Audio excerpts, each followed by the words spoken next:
دوستو سلام مسنون، امید ہے کہ آپ تمام اللہ کے فضل و کرم سے بخیریت و عافیت ہوں گے۔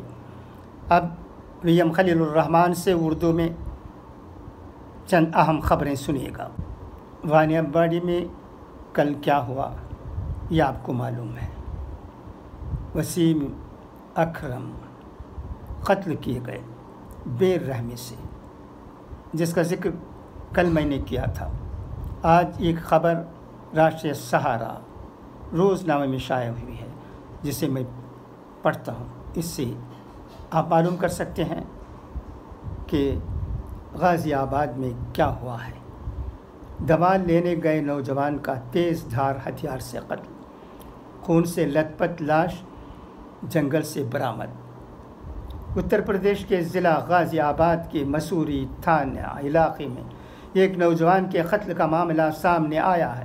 نوجوان جمعے کی صبح سے لاپتہ تھا۔ ہفتے کے روز نوجوان کی لاش جنگل سے ملی۔ فی الحال پولیس نے لاش قبضہ میں لے کر تفتیش شروع کر دی ہے۔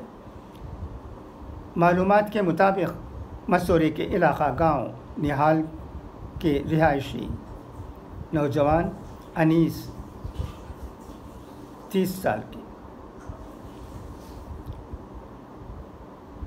ان کو تیز دھار ہتھیار سے قتل کیا گیا ہے۔ انیس جمعے کی صبح گھر سے نکلنے کے بعد لاپتہ ہو گیا تھا۔ نوجوان کی لاش ہفتے کی صبح جنگل میں پڑی ملی۔ جمعے کو ایک پیغام سوشل میڈیا پر وائرل ہوا۔ لکھا تھا کہ انیس ولد سعید جمعے کی صبح 9:30 بجے میڈیکل اسٹور پر دوائیات لینے گیا تھا، تب سے وہ گھر واپس نہیں آیا۔ ہفتے کی صبح جیسے انیس کے قتل کی اطلاع موصول ہوئی، گھر والوں میں ہنگامہ برپا ہو گیا۔ پولیس نے موقع پر پہنچ کر لاش کو قبضے میں لے کر تفتیش شروع کر دی ہے۔ یہ کیوں قتل ہوا ان کا، اس پر بھی پولیس پروب کر رہی ہے۔ وجہ جلد معلوم ہو جائے گی۔ جیسے بھی ہو، افسوس کی بات ہے کہ اس طرح کے حادثات راشٹریہ سہارا روزنامے کے مشہور کالمسٹ اپیندر رائے اپنے نظریہ کالم میں کہتے ہیں، زبانی جمع خرچ سے نہیں حل ہوگا افغان بحران۔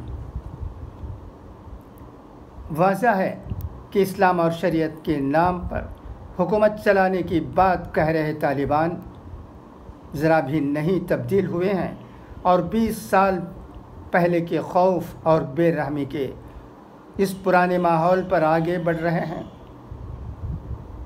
خطرہ اس مرتبہ زیادہ ہے کیونکہ اس مرتبہ پورا افغانستان طالبان کے قبضے میں آ چکا ہے، یعنی فوری طور پر ملک کے اندر نئی حکومت کو اپنی سنک قائم کرنے سے روکنے والی کوئی طاقت نہیں بچی ہے۔ افغانستان کے عوام اب باہری دنیا کے ہی بھروسے سے ہیں، جو فی الحال خود کو ہی طالبان سے بچانے کی کوششوں میں مصروف اور زبانی جمع خرچ سے زیادہ کچھ کرتی نظر نہیں آ رہی ہے۔ اپیندر رائے کا کہنا ہے کہ طالبان میں کوئی فرق نہیں آیا ہے۔ یوں تو ان کی باتیں زبانی جمع خرچ ہیں اور کچھ نہیں ہے۔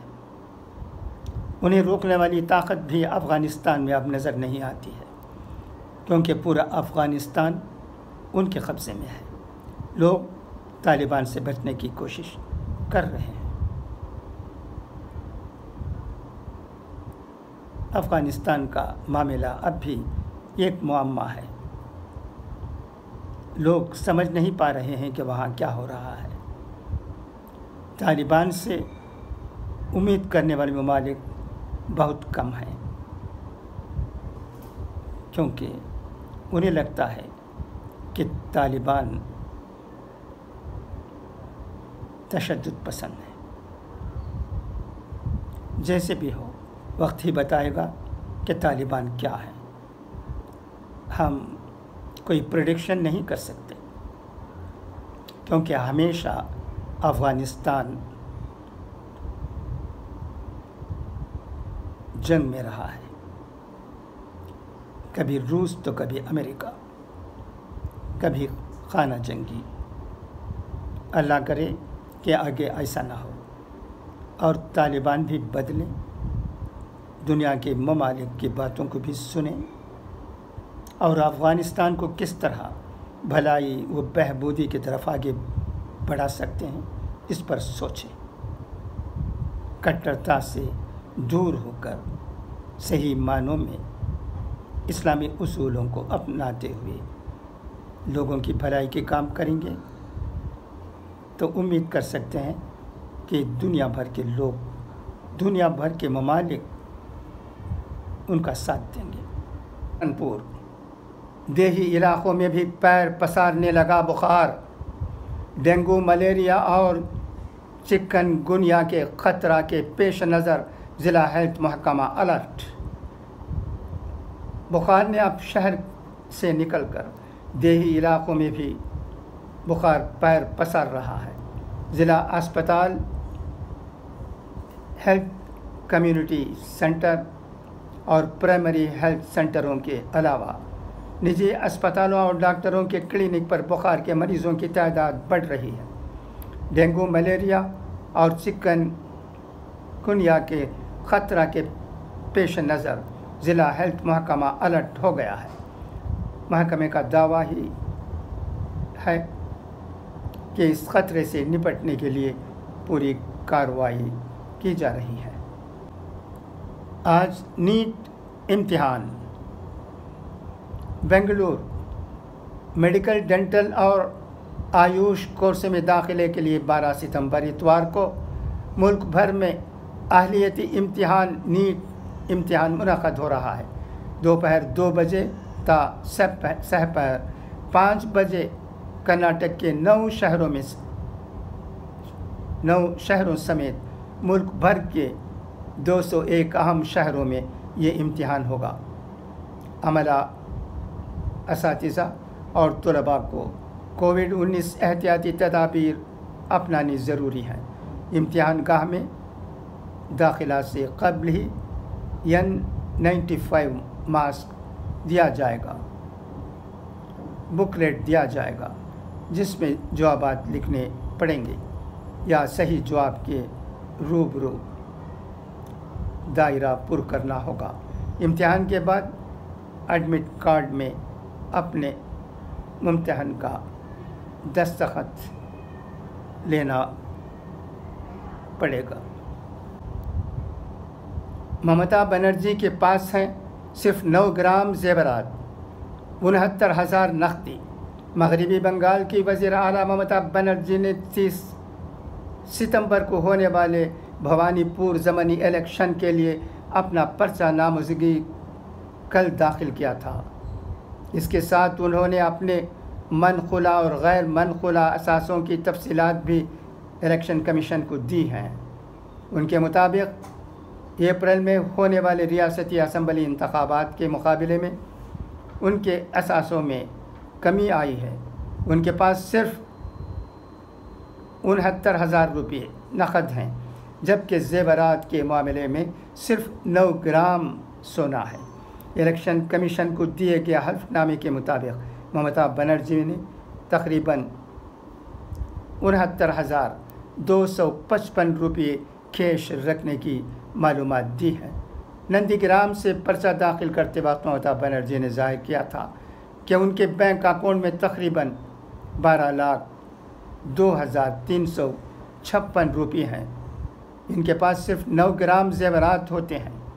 قابل ذکر ہے کہ مغربی بنگال کی وزیر اعلیٰ ممتا بنرجی وزیر اعلیٰ کی حیثیت سے اپنی تنخواہ بھی نہیں لیتی اور اسے ریلیف فنڈ میں جمع کراتی ہیں۔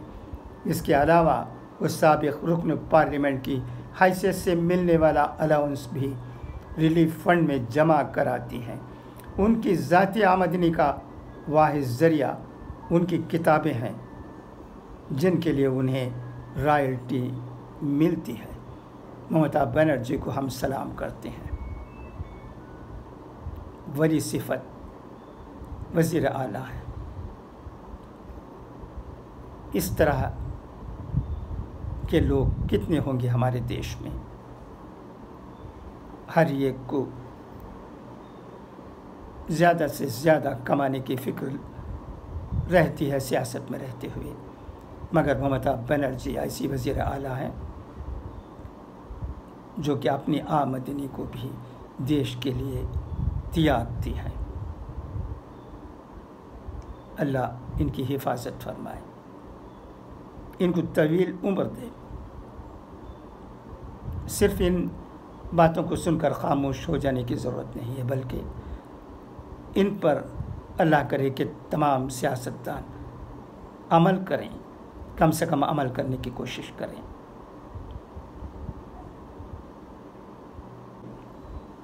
اخروٹ اتارنے کا کام باعث روزگار بھی، خطرہ جان بھی۔ وادی کشمیر میں اخروٹ کے درختوں سے اخروٹ اتارنے کا سیزن ہے۔ اس سیزن کے دوران ان مزدوروں کو کام مل جاتا ہے، لیکن یہ سیزن کئی مزدور گھرانوں کے لیے باعث مصیبت بھی بن جاتا ہے، کیونکہ ہر سال اس سیزن کے دوران کئی مزدور درختوں سے گر کر لقمہ اجل بن جاتے ہیں یا عمر بھر کے لیے ناخیز ہو کر گھر والوں پر ہی بھاری بھرکم بوجھ بن جاتے ہیں۔